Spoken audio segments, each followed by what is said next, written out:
Salut tout le monde, j'espère que vous allez bien. Aujourd'hui c'est le 4e jour du Monk Mode et je suis de bonne humeur aujourd'hui parce que déjà j'ai 25 ans depuis hier, donc c'est mon premier jour officiellement en tant que personne de 25 ans et je sens déjà de la maturité monter en moi, je sens que je suis une personne différente psychologiquement. Non, c'est pas vrai, mais en tout cas ça m'a fait plaisir de lire vos messages d'anniversaire sur la vidéo d'hier, donc déjà merci à tous ceux qui y ont pensé.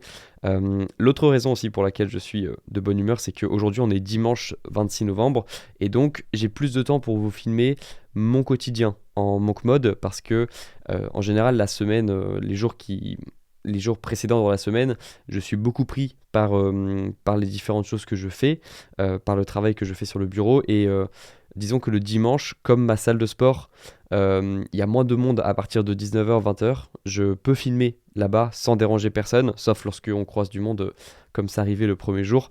Mais globalement, je sais que le dimanche, je peux m'entraîner à la salle de sport sans qu'il y ait grand monde que je puisse déranger. Donc ça me permet de vraiment vous filmer mon quotidien de personne en monk mode. Parce qu'en gros, ce que je fais, et vous allez le voir au cours de cette journée, c'est que j'alterne entre des phases où je suis statique sur le bureau et où je suis actif dehors. En gros, par exemple, j'ai déjà fait ma première session de travail, qui était en l'occurrence une session de montage sur la prochaine vidéo YouTube qui va sortir sur la chaîne principale. Ça, c'est la première session de travail. Ensuite, j'essaie de prendre la lumière du jour en faisant une balade, c'est ce qu'on va faire juste après. Et ensuite, je reviens ici pour faire une deuxième session de travail, pour ensuite aller à la salle de sport. Et après la salle de sport, parfois je reviens encore sur le bureau pour refaire une autre session de travail. Et après, normalement, c'est le moment où je vais me coucher et où j'essaie d'avoir 7 à 8 heures de sommeil par nuit pour ensuite repartir sur une journée où je vais être assez productif. Et je tiens à dire aussi, parce que j'ai parlé de productivité et j'ai parlé de comment j'arrive à rester 10 heures productif par jour dans une vidéo précédente. J'ai eu aucune remarque sur cette vidéo, mais c'est plutôt pour anticiper et plutôt pour vous donner ma façon de voir les choses lorsque je parle de productivité, parce que je sais pas si vous êtes au courant, mais il y a une tendance à parler de la productivité toxique lorsque beaucoup de personnes parlent de rester productif toute sa journée, etc. Et beaucoup de personnes trouvent que c'est toxique de parler de trop de productivité et de toujours essayer d'optimiser la manière dont on gère son temps. En fait, moi j'ai une vision très simple de la productivité qui est que pour moi être productif, c'est bien utiliser son temps, c'est être fier de la manière dont on utilise son temps. Donc c'est pas dans une notion de pousser toujours son mental et son moral, toujours en tout cas laisser impacter son moral par le travail. C'est pas dans cette notion-là de toujours en faire plus et d'être une machine de travail et de laisser à côté toute sa vie personnelle, familiale, etc. C'est pas dans ce sens-là, moi, que je parle de productivité, c'est plutôt être fier de la manière dont on utilise son temps. Et si par exemple j'ai été productif dans une journée, c'est parce que je sens que j'ai bien utilisé mon temps et que j'ai été intentionnel dans la manière de l'utiliser, et que si on me montrait toutes les minutes que j'utilisais dans ma journée et qu'on me disait écoute Grégoire, tu as utilisé 2h30 pour faire ça, pour aller sur TikTok, pour regarder ses réseaux sociaux, tu as passé en tout 2h30 sur TikTok, tu as passé 45 minutes à procrastiner, tu as passé tel temps à faire ci ou faire ça. Pour moi, si je suis productif dans une journée, ça veut dire que je suis fier de la manière dont j'ai utilisé mes minutes dans une journée. C'est tout. Il n'y a pas de notion de essayer de se pousser la productivité au maximum, optimiser son quotidien, etc. D'ailleurs, il y a un truc dans la productivité que beaucoup de personnes conseillent, c'est de regarder des vidéos en x2 ou en x1,5, ou même des séries ou des films en x2 ou x1,5. Et moi, c'est un truc qui est inconcevable pour moi, par exemple. Parce que ça veut dire que si je mets un truc en x2, ça change complètement la dynamique de la vidéo que je regarde ou du contenu que je consomme. Et ça, par exemple, c'est un conseil de productivité que je n'applique jamais. Parce que c'est pas un truc... pour moi, on perd l'essence de la vidéo, ça nous sort de l'ambiance d'une vidéo. Enfin, en tout cas, c'est un truc qui moi, me parle pas du tout, par exemple. Mais pourtant, c'est un conseil de productivité qu'on donne beaucoup. Et donc tout ça pour vous dire que quand je vous parle de productivité, c'est dans le sens être fier de la manière dont vous utilisez votre temps. Et donc si je vous pousse à être plus productif dans vos journées et que je vous conseille de faire un monk mode par exemple pour être plus productif, c'est dans le sens toujours d'être fier de la manière dont vous allez utiliser vos minutes dans une journée. C'est tout. Il n'y a pas de notion de mettre toute votre vie de côté, toute votre vie à côté du travail, toute votre vie en dehors du travail de côté. C'est pas comme ça que je vois la productivité. Donc, maintenant que cette parenthèse est faite, il y avait une réflexion que je voulais vous partager également, que je me suis faite en début de matinée, et ensuite on va partir faire la balade. C'est que La première heure de votre journée, c'est un cadeau que vous faites à l'activité que vous allez faire. En gros, j'ai remarqué de mon côté que j'étais toujours plus productif et clair d'esprit les heures après le réveil lorsque je n'avais pas mangé, lorsque je n'avais pas encore déjeuné, que je n'avais pas encore cassé le jeûne. Parce qu'en fait, c'est ça la notion de petit déjeuner, c'est déjeuner, donc casser le jeûne. Et j'ai remarqué que peu importe ce que je faisais, la première heure de la journée, je le faisais bien. Je le faisais de manière claire, concentrée, et il n'y avait pas de gaspillage d'énergie.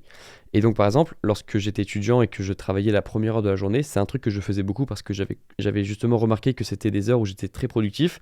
Donc, j'hésitais pas à me lever plus tôt que d'habitude pour travailler sur un cours avant d'aller en cours. C'était souvent les heures comme ça que les heures après le réveil et avant d'aller en cours que j'étais le plus productif.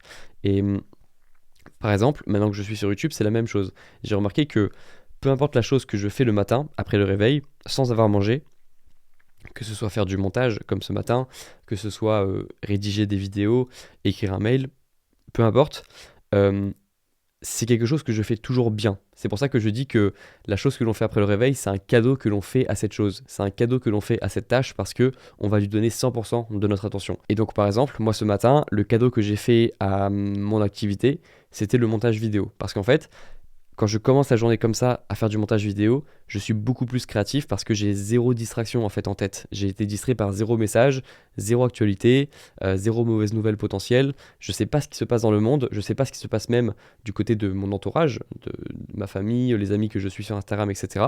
Donc en fait, je suis pleinement concentré dans l'activité que je fais. Et le cerveau, c'est une machine incroyable pour ça. À partir du moment où tu lui donnes quelque chose sur lequel il doit réfléchir, il va donner quasiment toute son attention à ça. Si tu lui donnes aucune raison de ne penser à autre chose. Donc par exemple, si tu fais vraiment du monotâche sur quelque chose et que tu donnes à ton cerveau la capacité de réfléchir à un problème, il va travailler pour trouver des solutions.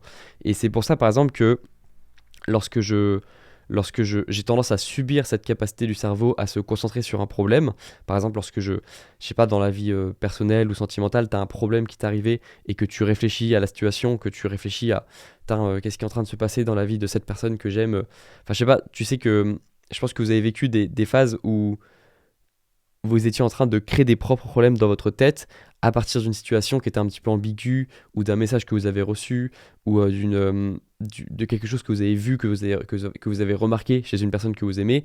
Et là, votre cerveau, il commence à travailler et il commence à réfléchir à des scénarios et ça vous met dans un état de stress, en fait. Et ben, à chaque fois que ça m'arrivait, j'essayais de réfléchir à un autre problème que j'avais, par exemple un problème professionnel pour le coup, qui me permettait de penser à autre chose que ce problème personnel sur lequel j'étais en train de cogiter à 100%. Et ça me permettait de changer mon attention d'un problème personnel sur lequel j'avais pas toujours beaucoup de contrôle parce qu'il y avait une autre personne en jeu, à un problème professionnel où j'avais quasiment 100% du contrôle parce que le travail ne dépend que de moi la plupart du temps. La qualité de mes vidéos dépend de ma qualité à faire des bonnes vidéos. Donc mon succès sur YouTube, il dépend de ma qualité à produire des vidéos, de la même manière que mon succès en tant qu'étudiant, lorsque j'étais étudiant en droit, dépendait de ma manière à faire une belle copie, rédiger une bonne copie avec les bons principes, etc. Donc en fait, c'est ça qui est bien avec la vie professionnelle, c'est que souvent, le résultat ne dépend que de nous et de notre capacité à faire un travail. Et le cerveau est un excellent allié pour ça, parce qu'à partir du moment où tu lui présentes un problème, il va réfléchir à des solutions. Et créativement, par exemple, j'ai remarqué que ce matin, j'étais hyper créatif sur la vidéo que je voulais faire parce que j'ai donné à cette vidéo la première heure de la journée, ou plutôt les premières heures de la journée, ce qui m'a permis d'être vraiment fier de la manière dont j'utilisais mon temps. Donc, tout ça pour dire que peu importe le domaine dans la vie dans lequel tu as envie de progresser, essaye de faire régulièrement le cadeau à cette chose, de lui donner la première heure de la journée, de lui donner les premières heures de la journée dans lesquelles tu es plus productif, tu es plus clair d'esprit. Et en tout cas, de mon côté, c'est vraiment flagrant la différence entre mon état lorsque je suis à jeun et l'état où j'ai déjà cassé le jeûne, où j'ai déjà rompu le jeûne en prenant un petit déjeuner par exemple, ou un déjeuner. Et moi, c'est vraiment quelque chose que je remarque et c'est quelque chose que j'aimerais vous faire tester puisque là, on est en mock mode, c'est le moment d'en parler. Essayez de faire une activité sans avoir cassé le jeûne, essayez de faire une activité en étant à jeun et juste de vous concentrer sur cette activité et voyez à quel point vous allez être plus clair d'esprit, même si au début, si vous n'avez pas l'habitude, ça va être un petit peu inconfortable. Vous allez avoir le ventre qui garouille un petit peu, vous allez sentir une petite faim que vous avez envie de combler. Mais si vous arrivez à résister quelques minutes et à vous dire ok, je vais quand même travailler 1 heure sur ça, 1 heure et demie sur ça, sans trop penser à manger, vous allez voir une différence, je pense. En tout cas, c'est quelque chose que j'ai remarqué depuis que je suis étudiant et que j'essaie de faire régulièrement depuis que je suis youtubeur aussi. Maintenant que ceci est dit, première session de travail faite, donc j'ai pris mon petit déjeuner également. Donc là, il est temps d'aller faire la balade du matin, la balade pour prendre la lumière du jour et réguler ses rythmes circadiens, mais c'est surtout en vrai une activité plaisante pour moi. C'est une activité qui marche bien en synergie avec le fait de travailler, puis ensuite de sortir, puis de retravailler et de ressortir, etc. C'est un truc qui marche bien avec moi, donc c'est un truc que je fais régulièrement depuis des années. Et bien écoutez, on est parti pour la balade matinale. Je vous informe toutefois qu'on n'est pas seul, il y a beaucoup de mamies et de papis qui m'entourent. Je ne foulerai pas en premier les chemins de campagne autour de chez moi. C'est le jeu, je suis face à des gros compétiteurs parce qu'il y a beaucoup de personnes dans ma région qui sont en monk mode constamment en fait, qui sont trop forts quoi. C'est comme les mamies qui sont, je sais pas si si vous avez des dépôts-ventes ou parfois vous faites des dépôts-ventes en famille ou des brocantes, les papis sont trop forts. Ils sont là à 6 heures pétantes tous les jours pour avoir les meilleures affaires en fait. Et là c'est pareil, les balades en forêt le dimanche, les mamies elles sont là à 8 heures en fait sur le chemin de campagne et tu peux être sûr que tu seras pas le premier à les fouler, les chemins de forêt. On va faire une petite balade de 15-20 minutes, voire plus. On se retrouve lorsque je serai quelque part en forêt, loin du monde, isolé et que je pourrai vous parler tranquillement. Je sais pas si je peux vous illustrer vraiment avec des exemples ce qui se passe dans la tête de quelqu'un qui est en monk mode, ou on va dire essayer de trouver des façons de l'expliquer, mais c'est un petit peu comme si vous veniez d'arriver dans un nouveau lycée lorsque vous étiez adolescent et que vous vous dites je suis dans un nouveau lycée, personne ne me connaît, je peux devenir qui je veux en fait. Si je veux être vu comme un sportif, il suffit que régulièrement j'arrive en cours avec une tenue de sport ou un sac de sport et que je dise aux autres que je vais faire du sport après les cours, et en fait vous passez pour un sportif. Si je veux être vu comme un mec cool, peut-être qu'il faudrait que je parle avec plus de personnes, que j'augmente mes connexions avec les autres, que j'augmente mon cercle social, que si j'ai envie de jouer à ce jeu, en tout cas je repère les personnes qui sont hypées dans le lycée et que j'essaie de parler avec ces personnes. Mais en gros, si vous arrivez dans un nouveau lycée et que ça vous arrive déjà dans la vraie vie, vous savez que vous pouvez a priori devenir qui vous voulez parce que vous n'avez pas le poids des apparences que les autres vous reflètent, que les autres personnes qui vous connaissaient déjà d'avant vous reflètent. En fait, c'est un regard nouveau que les autres ont sur vous, c'est également un regard nouveau que vous pouvez avoir vous sur vous. Et le fait d'avoir un regard nouveau de vous sur vous, plus un regard nouveau des autres sur vous, fait que vous pouvez vous créer une identité complètement renouvelée. Et c'est un petit peu ce qui se passe lorsqu'on passe un petit peu plus de temps dans la solitude, parce qu'en fait, c'est plutôt nos pensées qui déterminent qui on est plus que nos actions, dans le sens où c'est nos pensées qui vont ensuite créer des actions et qui vont ensuite créer notre identité. Mais souvent, nos actions, elles viennent de pensées. Lorsque vous avez une envie de manger, c'est une pensée qui vous est venue en tête de « Ah, il faut que je mange ». Parce que lorsque vous étiez dans le flow, par exemple, si vous êtes déjà entré dans cet état de flow, lorsque vous jouez aux jeux vidéo, par exemple, parce que c'est souvent le cas de notre première expérience de flow, mais également dans un sport, dans une discussion, dans un film, une série, si vous êtes déjà rentré dans un état de flow, vous savez que vous n'avez plus de pensée de manger. Vous n'avez pas une pensée qui vient vous dire « Ah, il faut que tu manges ». Vous n'avez plus vraiment vous êtes un peu déconnecté de vos pensées. Et ce qui prouve que c'est plutôt nos pensées qui ensuite agissent, qui vont nous faire agir d'une certaine façon, qui vont ensuite déterminer notre identité. Et lorsqu'on est un peu plus seul, comme on n'a que des pensées qui viennent de nous, quasiment, si on évite d'avoir trop de pensées d'autres personnes qui vont interférer avec les nôtres, ça veut dire qu'on peut complètement renouveler qui on est. Parce que nos pensées sont nouvelles, donc nos actions peuvent être nouvelles également, et notre identité peut l'être également. Parce que notre identité, elle est en constante évolution, en réalité. Je pense que vous connaissez la statistique, vous l'avez peut-être déjà entendu, mais nos cellules se renouvellent tous les 7 ans. Donc pourquoi pas nous? Pourquoi pas nos pensées? Et ce qu'on remarque, c'est que 7 ans, ça peut paraître beaucoup comme ça, mais beaucoup de personnes ne renouvellent pas leurs pensées tous les 7 ans. Beaucoup de personnes, par exemple, si tu te considères comme un feignant, si tu t'es toujours vu d'une certaine façon, si tu t'es toujours considéré comme une personne comme ci ou comme ça, souvent ça remonte à plus qu'il y a 7 ans, alors que tes cellules, elles, se sont complètement renouvelées, ton corps biologiquement ou cellulairement n'est pas le même, mais ton image de toi-même n'a pas évolué. Donc en soi, tu peux faire évoluer les deux en même temps. Tu peux faire évoluer, juste faire le processus de renouvellement de tes cellules va se faire de lui-même. Toi, tu peux également renouveler ton image mentale. Et comme ça, tu auras une identité complètement différente. Et moi, par exemple, aujourd'hui, du coup, j'ai 25 ans, depuis un jour. Lorsque j'avais 18 ans, je n'avais pas du tout la même identité de moi-même. J'avais beaucoup moins confiance en moi, ou plutôt j'avais une fausse confiance en moi qui était basée sur de l'autodérision. C'est pour ça que maintenant j'ai un avis très tranché sur l'autodérision, et je sais que les personnes qui font de l'autodérision souffrent au fond, ou alors essayent au maximum de masquer quelque chose. Et pour moi, c'est pas vraiment de la confiance en soi. Lorsque tu essayes de masquer quelque chose et que tu espères que les gens ne touchent pas ce point sensible, ce n'est pas pour moi de l'autodérision. Enfin, c'est pas de la confiance en soi. Mais bref, je sais que ça c'est un autre sujet. Tout ça pour dire que c'est un petit peu comme ça que ça se passe dans ma tête lorsque je suis plus seul. J'ai des pensées beaucoup plus indépendantes, donc je peux à peu près être qui je veux, dans le sens où je peux m'autoriser à avoir des pensées nouvelles et j'ai pas d'autres pensées d'autres personnes qui viennent interférer avec les miennes, parce qu'en fait on s'en rend pas compte, mais lorsqu'on est au contact d'autres personnes ou qu'on consomme beaucoup de contenu sur les réseaux, on est constamment influencé par les pensées des autres et on a très peu de pensées indépendantes. Donc c'est un petit peu comme ça que je le ressens. Je suis dans un nouveau lycée, je peux être qui je veux et je peux me créer une identité nouvelle. Et pourtant, moi, j'ai pas commencé cette période de Monk Mode pour me créer une nouvelle identité. C'est plutôt pour être vraiment concentré sur une action. Mais ça peut venir avec, en fait. Par exemple, je sais pas, je suis plus régulier dans tout ce que je fais depuis que j'ai commencé ce Monk Mode. Donc, en quelque sorte, je suis en train déjà de me créer une nouvelle identité de personne qui est vraiment régulière dans ce qu'elle fait.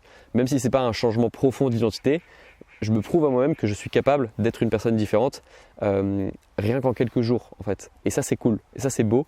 Et c'est aussi l'intérêt de faire une période de Monk Mode comme celle-ci. En tout cas, je voulais vous illustrer un petit peu ce qui se passe dans la tête de quelqu'un qui essaye de couper au maximum les distractions et de se retrouver seul un petit peu avec soi-même, sans pour autant rentrer dans un délire de retraite silencieuse ou de partir vraiment je crois que c'est isolement qu'on dit, c'est pas isolation, c'est isolement, en période d'isolement complète. Je pense pas qu'on en soit à ce point-là non plus. Je vous rappelle que je vois quand même des personnes entre les moments où je tourne ces vidéos. C'est juste que j'ai pas une grosse vie sociale comme je peux l'avoir en été. C'est juste que je limite les distractions et je limite les occasions de ne pas être seul avec moi-même. Mais je sais que c'est une période qui est basée quand même là-dessus, qui est basée sur plus de solitude et plus de restrictions, même si ce sont des bonnes restrictions selon moi. Des restrictions qui arrivent au bon moment, qui arrivent au bon timing, notamment lorsqu'on arrive en hiver, comme c'est le cas actuellement. Moi qui pensais que j'arriverais jamais à apprécier autant mes journées comme en été, où c'est vraiment pour moi l'éclate totale, où j'adore passer le maximum de temps dehors et profiter de la lumière du jour, du réveil au coucher du soleil, je me rends compte que même si les jours sont plus courts, même si l'ambiance est différente, même si la température est plus froide, j'aime quand même ce qui se passe. J'aime bien mes journées en fait, et je pensais pas que j'allais les apprécier autant. Je pensais que j'allais apprécier un petit peu moins ce Monk Mode parce que justement moins de vie sociale, mais c'est une autre ambiance, c'est différent. Donc voilà. C'est un petit peu comme ça que ça se passe dans la tête de quelqu'un en Monk Mode, et j'espère que si vous le faites en ce moment, ça pourra vous parler aussi si vous ressentez ça aussi dans vos journées, ou si vous n'arriviez pas à expliquer exactement ce qui se passe dans votre tête lorsque vous êtes un petit peu plus seul avec vous-même.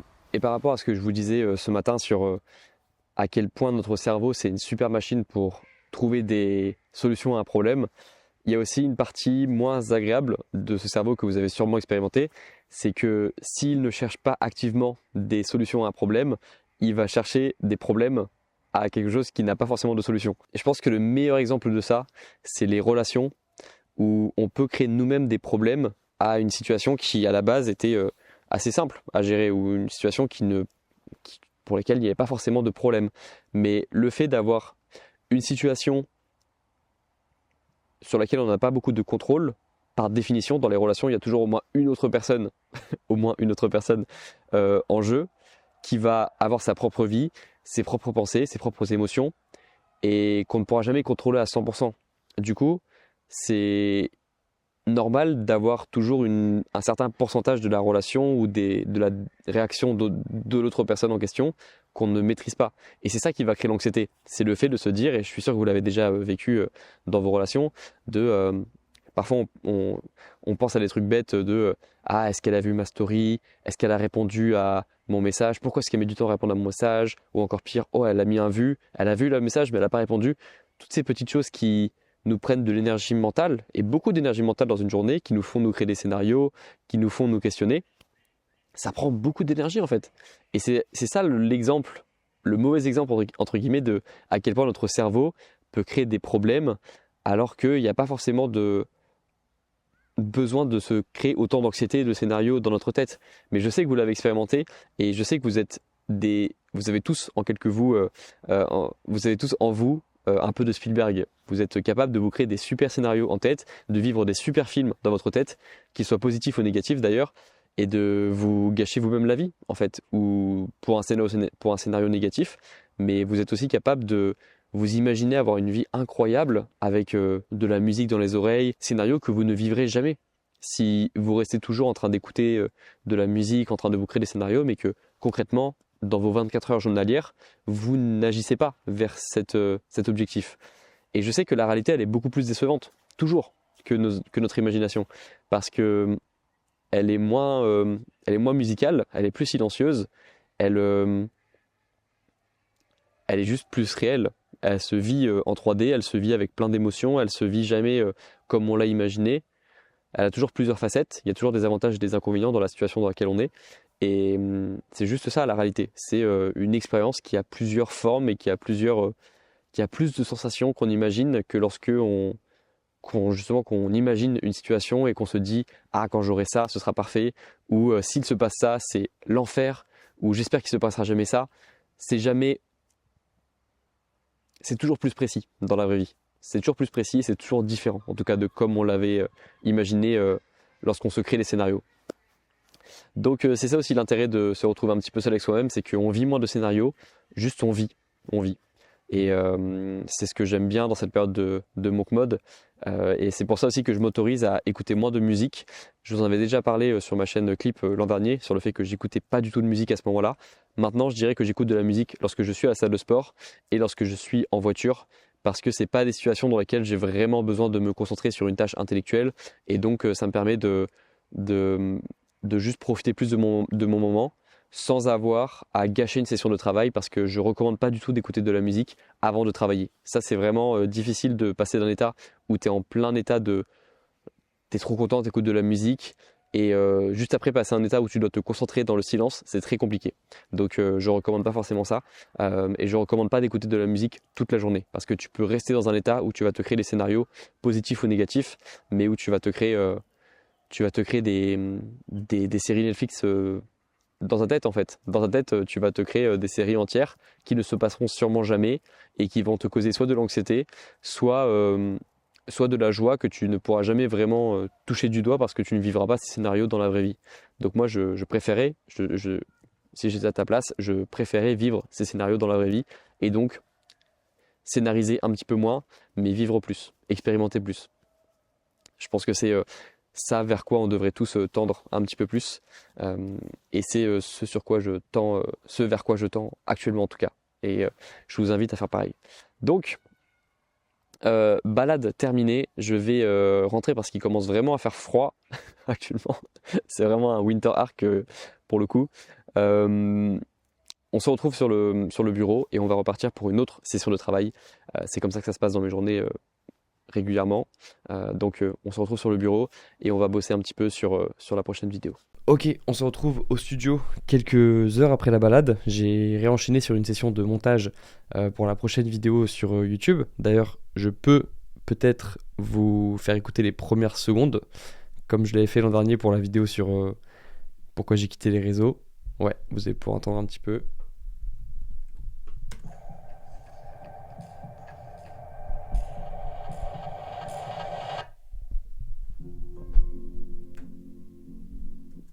Voilà, les premières secondes. Donc c'est plutôt des secondes euh, cinématiques, on va dire, avec beaucoup de musique et quelques effets, mais c'est pas du dialogue, on va dire. C'est une intro un petit peu cinématique. Je trouve que c'est cool ça va vous mettre dans l'ambiance de la vidéo que je recherche. Euh, et je pense que vous allez l'aimer tout simplement parce que c'est une vidéo qui sera cool. Et je verrai, je pense, la sortir début décembre. Comme ça, pour vous dire une date. En tout cas, j'ai bossé sur cette vidéo après la balade. Et puis en fait, ça ressemble un petit peu à ça, le monk mode. C'est alterner entre des périodes de concentration et des périodes de mouvement sans essayer d'accumuler trop les distractions, sans essayer d'avoir des moments de flottement où on va être hyper distrait et euh, hyper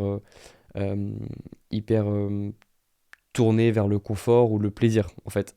Même si ça peut sonner horrible dit comme ça, mais c'est un petit peu le cas.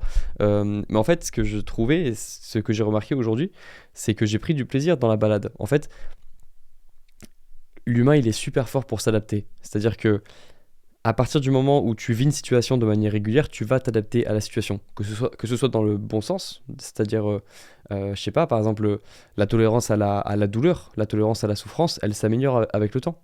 Quand j'ai commencé la musculation, faire une traction, c'était horrible pour moi, ça me causait des douleurs, j'avais l'impression que j'étais en train de casser mon corps à ce moment-là, et il y a plein de séances où j'étais au bord de la rupture, et maintenant c'est une douleur qui est beaucoup plus tolérable pour moi, et j'essaye d'augmenter ma tolérance à la douleur à la musculation, par exemple.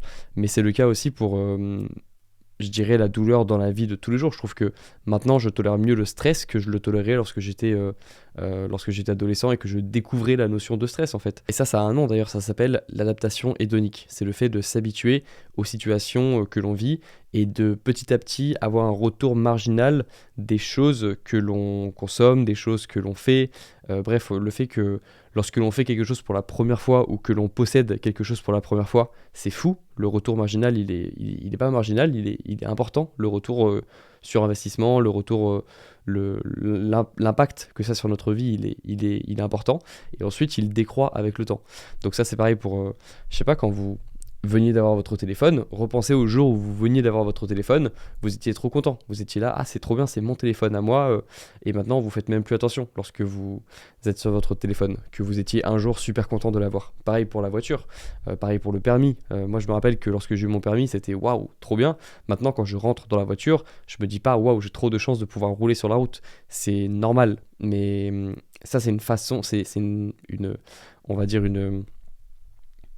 c'est un exemple d'adaptation hédonique. Mais ça, c'est toujours le mauvais sens. C'est le sens, ah, l'humain, il s'habitue à tout, l'humain, il est capable d'apprécier quelque chose, et puis après, il apprécie de moins en moins la chose, on n'est pas reconnaissant. On pense souvent à ces choses-là lorsqu'on pense à l'adaptation hédonique, mais ça marche aussi dans le bon sens du terme. Par exemple, la solitude, euh, je me sens plus seul que lorsque j'étais au mois de juin, juillet, août et que j'avais une plus grosse vie sociale. Mais du coup, je prends du plaisir dans des choses qui me provoquaient aucun plaisir quasiment lorsque j'étais en été. Le fait de me balader, bon, ça m'a toujours fait plus ou moins plaisir de me balader. Je connais pas grande personne qui est déprimée lorsqu'elle se balade en forêt, mais disons que j'ai pris plus de plaisir dans le fait de me balader aujourd'hui que dans le fait d'enchaîner les sorties et les soirées lorsque j'étais en été. Parce qu'il y a cette notion de s'habituer à tout, et donc lorsqu'on limite le confort et les plaisirs dans notre vie, on en prend beaucoup plus dans les mini moments de confort et les mini moments de plaisir. Alors que lorsqu'on cherche à accumuler les plaisirs et les conforts, euh, on a toujours besoin d'augmenter les doses, toujours besoin d'augmenter la fréquence, toujours besoin d'en faire plus, d'en avoir plus. Et c'est pour ça que c'est intéressant parfois, parce qu'on comprend on pourra pas toujours faire plus, plus, plus.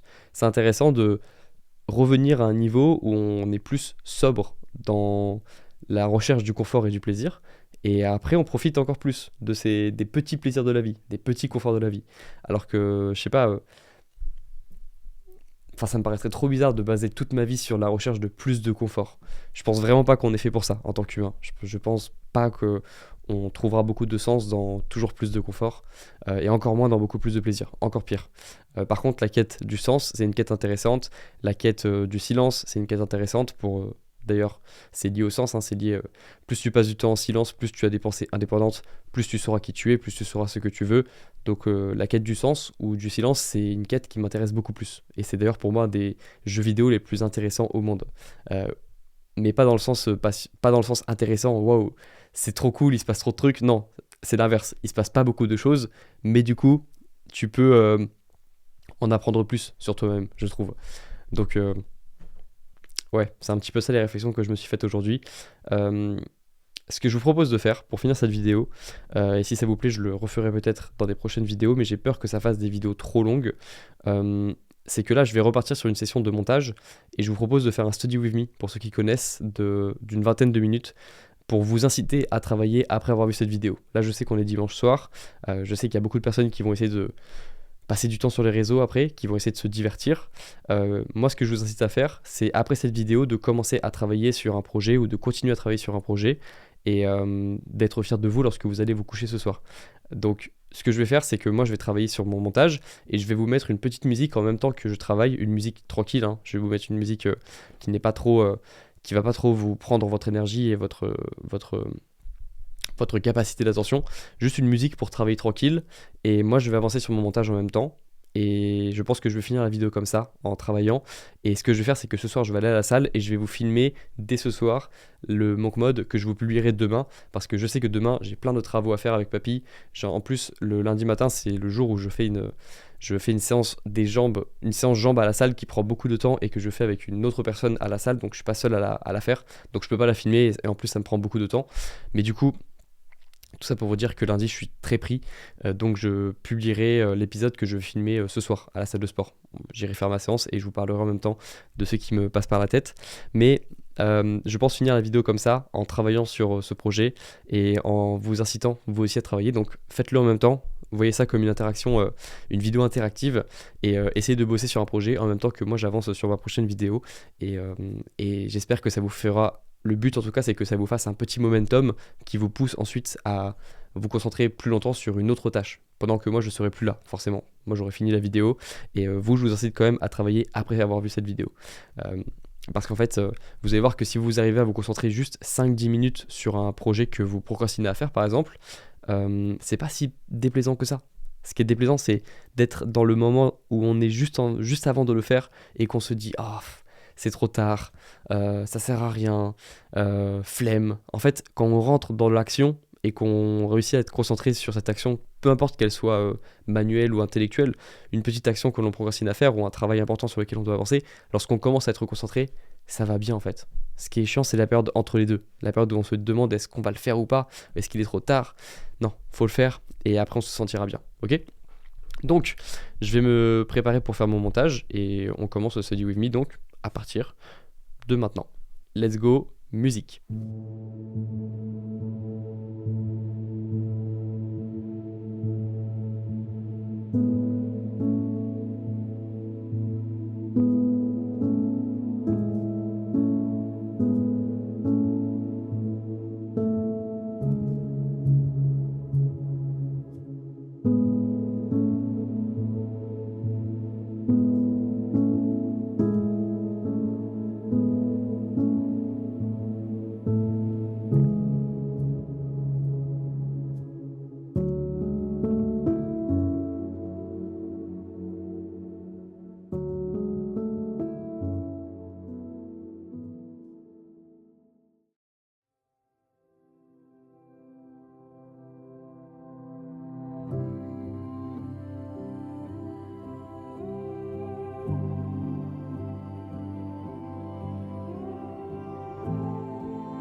OK, donc c'était vraiment une petite session de travail, hein, pour le coup, c'est plutôt, une introduction, on va dire, mais sinon la vidéo, aurait été beaucoup trop longue. Mais, en tout cas, prenez ça comme une petite victoire si vous arrivez à vous concentrer, 15 minutes et puis ensuite visez pour, 30, 45, 1 heure, 1 h 30. Le maximum en général, c'est 1 h 30 de concentration en plein focus, sans avoir après de baisse de concentration. Donc si vous arrivez déjà à vous concentrer 1 h 30 et à rester vraiment focus sur l'objectif, bien joué à vous, mais vous faites partie déjà du top 1 hein, prenez-en conscience. Hem, En tout cas, nous, on va s'arrêter là pour aujourd'hui. Moi, je vais aller à la salle de sport et je vais vous filmer ça pour demain, pour le monk mode de demain parce que je serai très pris demain. Ce sera difficile de filmer. Mais en tout cas, merci d'avoir vu la vidéo jusqu'au bout. Prenez soin de vous et nous, on se retrouve, bah, demain soir, hein, sur la chaîne YouTube et puis j'avance sur la vidéo, sur la chaîne principale aussi comme ça, on aura de quoi publier du contenu sur les 2 chaînes en même temps et voilà, on se retrouve bientôt. Prenez soin de vous et à la prochaine. Ciao.